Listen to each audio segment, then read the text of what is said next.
So I'm getting ready to take out this window, but I have to shore up the roof because once you screw around with the structural part, you need to make sure that nothing's going to cave in.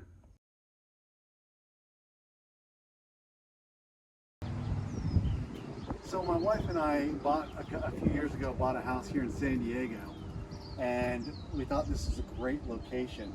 But unfortunately, the windows were over 20 years old and all the gaskets are failing, and the heat is just incredible on this side of the house. So because we have, can you show them the cul-de-sac here? There's two things that we're trying to consider while we're doing this. Is we're going to try to mitigate the sound that's coming in through, and then we're also going to try to account for the heat that's coming in from this side of the house. So we chose 4 different kinds of systems we're going to use on this house, and the first one is going to be rock wool, because I guess in 1963 didn't know about insulation or something, so none of this is insulated. So we're going to insulate the house with rock wool, and then the next system we're going to use is a zip system, and the zip system is our sheeting. So we're going to break the thermal barrier between the wood studs and the outside temperatures. So we have 1.5 inch zip sheeting system that we're using with an R6.6. And then the next system that's going to go on top of that is the Delta Dry Lath. It's by Dorkin, and that's going to create the WRB, the waterproofing barrier, and it also puts a air barrier between that and the zip wall system, which is the waterproofing system.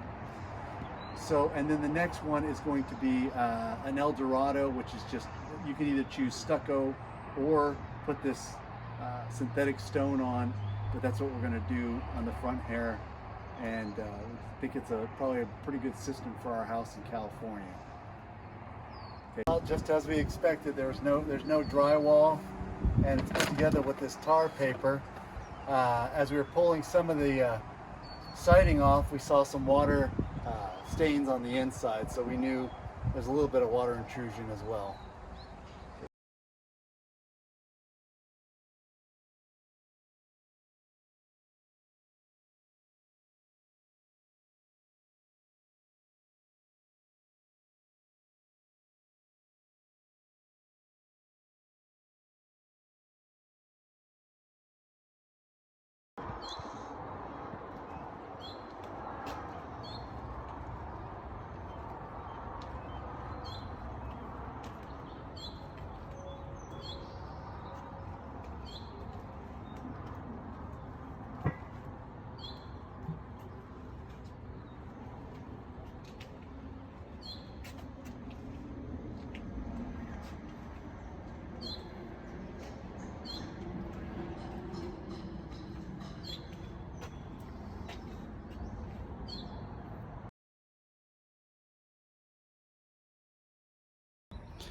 So good morning.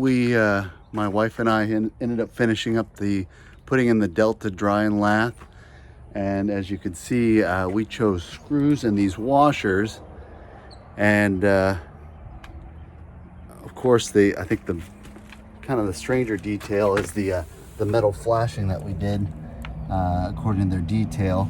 There's a bug screen under here, and then we got the regular stucco flashing on top of that, and then we're getting ready to put the mortar on the wall for the stone.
try to get that we cleaned out all the, not down below on the round. See all this right here?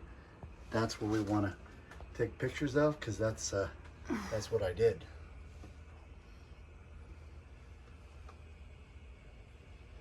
Why is still over there and stuff? Wow. It's over there a little bit. Honey, I only did the office and our bedroom. That's it. Oh, okay. Okay, that's good. And then maybe a picture.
We live in the Claremont Mesa area of San Diego, and most of the houses in this area are old. Now, the kitchen wasn't that old, but we wanted, something that made for ourselves. This is what we came up with. Now, there's a lot of things that go on with an old house. Like our concrete had no reinforcement, no rebar. There was lead contaminants in our tile. We had asbestos contaminants in the main floor, the epoxy or the mastic underneath it. The house had mold. It had dry rot on the framing, no insulation on the walls, and then we had some slab cracks.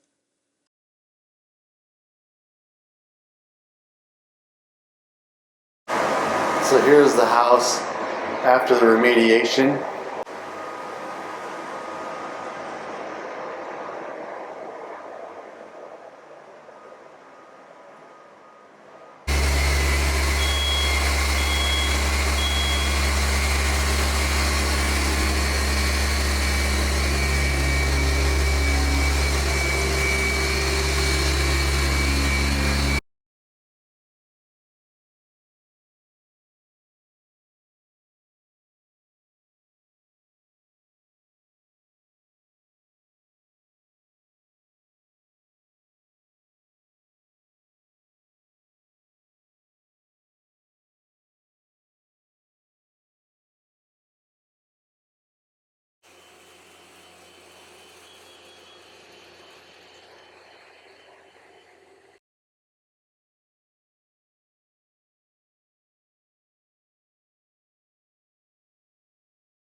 The pipe, we decided to replace the whole entire pipe system. I even have a neighbor across the street where he had his pipes repaired, and there's been a van in front, a plumbing van in front of his house for like the last 2 years. So he's had nothing but problems. So we just decided, cry once, take care of it, and just replace the whole thing. Now I'm here with Santana Plumbing. The owner is Juan. He was referred to us by our State Farm agent. You know, he came highly recommended. I'm also a general contractor, and when I interviewed Juan, he answered a lot of the questions technically that I was really at ease to choose him as a subcontractor. Juan, have you worked in this area a lot? Not specifically on this area, but I've seen a lot of projects that have pretty much the same problem you're having. It's all due to age, and it's just being on the ground, and all the moisture, and just this metal, so it's gonna rust over time, and it's a common thing to happen. Like I said, I haven't been working in this specific area, but I've been throughout San Diego, and it's a lot of houses that after so many years, like you said, 50 to 60 years, they're having problems, and it's one after another. That's why, a person like you, I appreciate that you say, you know what, let's replace it all. Otherwise, you'd be seeing me about every other 2 to 3 months. So now I looked at when we were cutting away the pipe, I was trying to look at like some of the points of failure, and it seemed like the straight pipe wasn't so bad, but all the joints and every time there's a connection or a turn, there was either the walls were thinning on the cast iron, or it was getting filled in by soot, or I don't know what you'd call that, like all the stuff that gets Build up. It depends what part of the house it is. For example, in the kitchen, the buildup could be due to grease. In the bathroom, it's most likely soap, and just all the stuff you use for your hair. It just accumulates over the time, and it causes buildup. Or also with hair, you can see that in this pipe right here, where you can pull out hair, and it's just build up over the years, and it gets pretty much engraved in the inside the pipe. So the only way to get them out maybe through like getting the pipe or descaling the pipe, depending, like I said, on the situation, if it's the kitchen or the bathrooms. But like I said, everything that's so many years, it has a life expectancy. So like I said, you were due. Yeah. So you could technically clean this stuff up, but it's not going to change how thin the walls were getting decomposed. So that was always going to be an issue, no matter what, even if you clean the inside of the pipe. Now there's other ways of taking care of this. There's the epoxy, but the epoxy, I guess, is only good for the straight parts of the pipe, and it doesn't actually get up all the way up into the fixtures. Is that correct? I mean, I am not working in that epoxy area. I pretty much dig up the pipe and replace it, like how it's supposed to be done. Now, I'm not against epoxy, because there is certain situations where it would be recommended, because it'd be too much tear down of the like if some people I've seen, they have marble floors. They're up there in cost, and that would be it would be more cost effective if it's only a section of the pipe that has to be lined, compared to breaking the marble. And like I said, there's specific situations for that. so in these. All right, so this is the pipes. Any way that you let him go.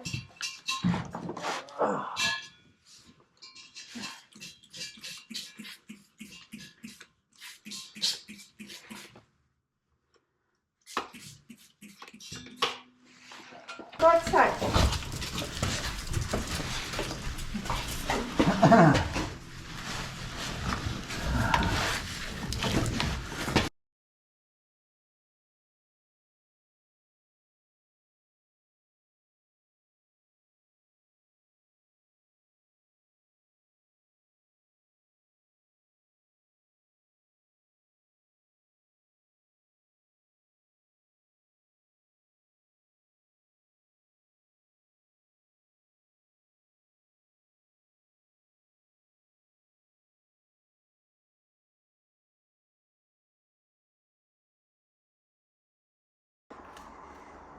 Here we go, getting ready to put back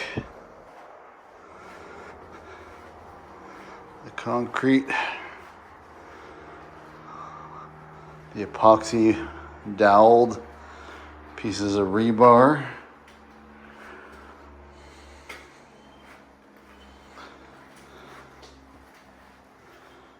Almost ready.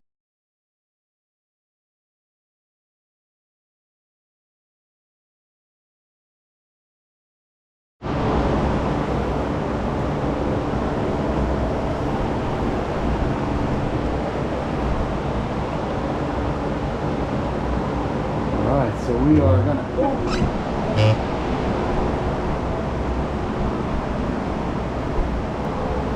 we are just not deep enough yet. So we're gonna bury this pipe. So that pipe is gonna hold up the whole table. And we're gonna bury the pipe 37 inches into the ground.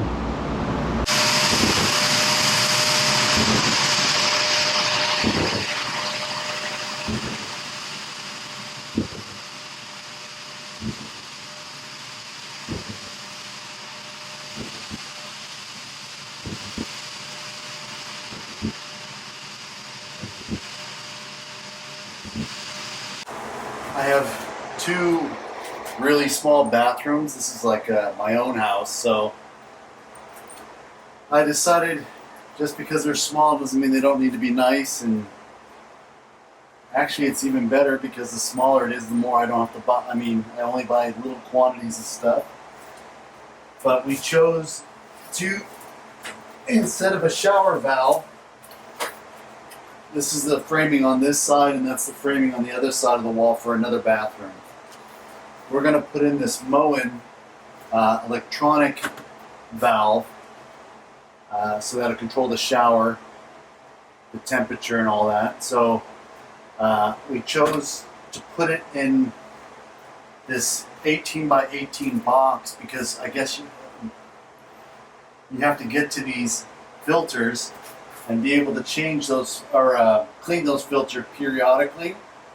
And also too, I guess since the electrical is going to be in the wall, you can't really bury electrical. So what I'm going to do is I'm going to mount this right here, and then we'll mount electrical here, and then it'll be ran on a GFCI circuit so that the water, since it's within 6 feet of a water source, you want to get that ground fault protection put in. So we're going to do that, and all these plugs, and we have a bidet combo toilet going in, and that'll need electricity, and that will be also ran on that same GFCI circuit.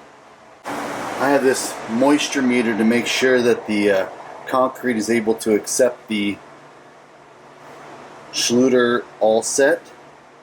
So I have my moisture meter tester and my calibration check plate. Put it down on the check plate. It reads 4.0, and that is what the scale is supposed to be, is 4.0. So I come to the concrete and I press down and I get 4.0 on the concrete over here. I get 4.2 over in this corner, and then over here I get 4.1. And then where I pour the new concrete, I'm getting 5.3, which appears to be all within the acceptable parameters.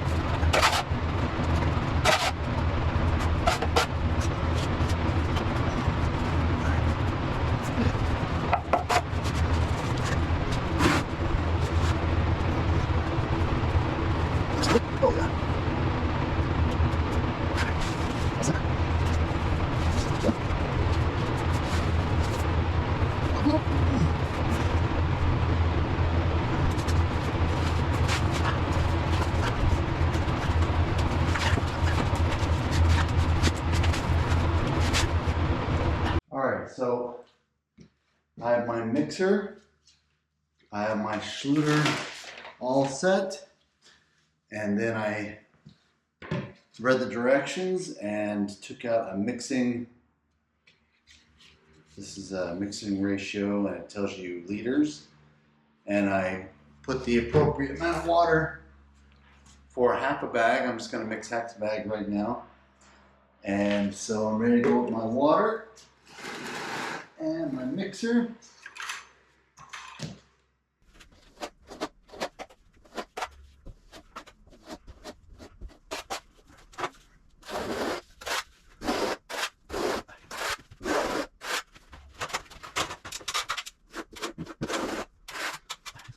I bought this foam piece by itself because I didn't like the curdy curd. I thought it was too big. So I cut a little curd that's about, I took 2 pieces of 1/2 inch, which put together, that makes 3 inches. And I did 3.5 inches to account for the tile on the floor. So I have a 3-inch curb. Now to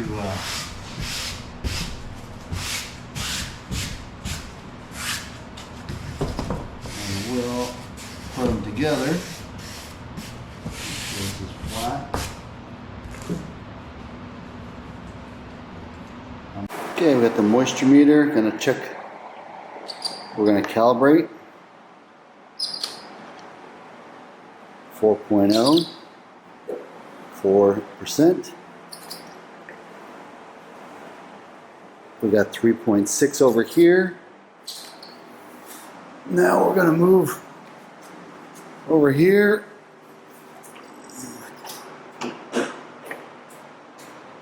We got 4.1.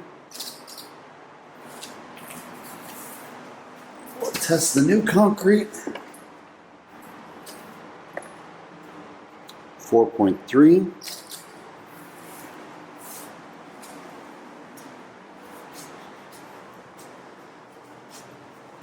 Test the hallway. 3.2. We'll go into the bathroom.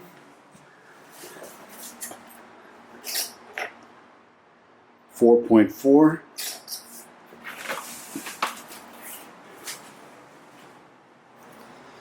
Go down the hallway, at the end of the hallway. 1.9, no way. 1.9.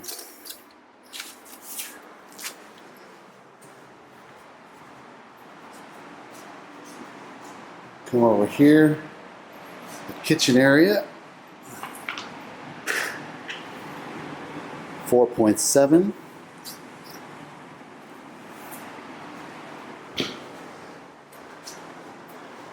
Come over here. 4.5. These are all within acceptable parameters.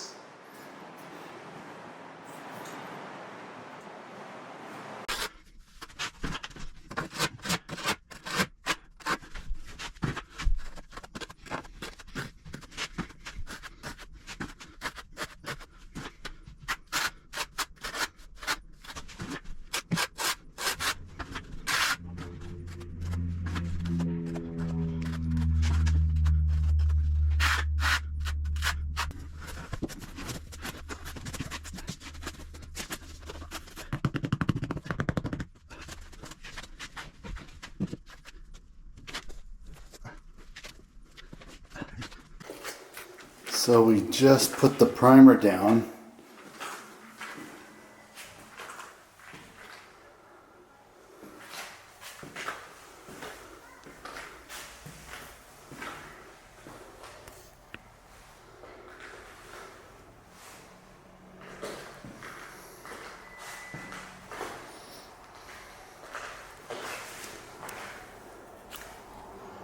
Using this before we put down the self-leveling.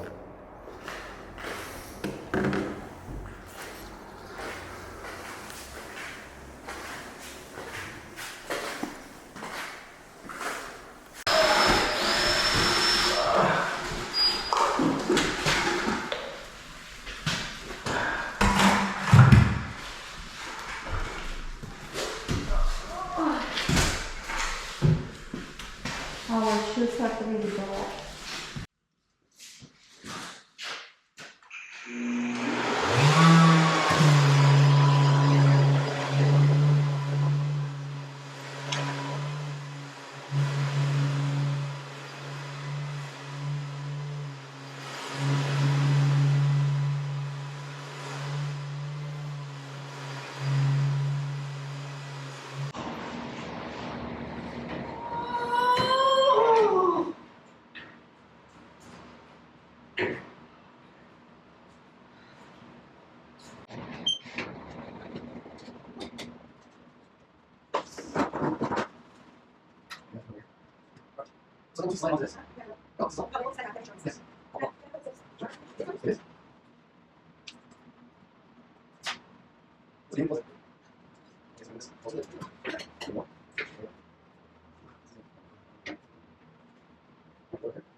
No, this is really off.